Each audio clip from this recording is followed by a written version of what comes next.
Driver Subrahmanyam హత్య కేసులో తదుపరి దర్యాప్తు కొనసాగించాలని రాజమండ్రి కోర్టు ఇచ్చిన ఉత్తర్వులపై ఎమ్మెల్సీ అనంతబాబు హైకోర్టుకు వెళ్లారు. అదనపు దర్యాప్తు చేయడానికి ఎలాంటి అదనపు ఆధారాలు లేవని, దర్యాప్తు చేయకుండా ఉత్తర్వులు ఇవ్వాలని కోర్టులో పిటిషన్ వేశారు. ఇలా తన హత్య కేసులో దర్యాప్తు చేయవద్దని ఓ నిందితుడు పిటిషన్ వేయడం లాంటివి మన ఆంధ్రప్రదేశ్లో మాత్రమే జరుగుతూ ఉంటాయి. వైసీపీ నేతలే చేస్తూ ఉంటారు. వైసీపీ అధికారంలో ఉన్నప్పుడు డ్రైవర్ సుబ్రహ్మణ్యాన్ని అనంతబాబు చంపేశాడు. శవాన్ని డోర్ డెలివరీ చేశాడు. మీడియా హడావిడి చేయకపోతే అలా వదిలేసేవారు. మీడియా సొంతంగా ఆధారాలు బయటపెట్టడంతో అప్పుడు అనంతబాబుపై కేసు పెట్టారు. ఇంకా లోతుగా వెళ్లడం ఇష్టం లేక తానే హత్య చేశానని అంగీకరించాడు. కానీ కిడ్నాప్ చేసిన సుబ్రహ్మణ్యాన్ని ఎక్కడికి తీసుకువెళ్లాడు? ఒక్కడే ఎలా చంపగలిగాడు? చంపిన తర్వాత శవాన్ని కారులో ఒక్కడే ఎలా ఎత్తిపెట్టాడు? మళ్ళీ ఎలా దించాడు? ఇలాంటి అనుమానాలు చాలా నివృత్తి కావాల్సి ఉంది. ఈ హత్యలో మరికొంతమంది ప్రమేయం ఉందన్న ఆరోపణలు ఉన్నా పోలీసులు అసలు ఎలాంటి దర్యాప్తు చేయలేదు. ఛార్జ్షీట్ కూడా సమయానికి వేయకపోవడంతో బెయిల్ వచ్చింది.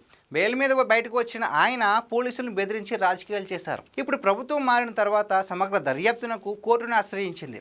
కోర్టు దర్యాప్తు చేయాలని ఆదేశిస్తే వద్దని చెప్పి హైకోర్టుకు వెళ్లారు.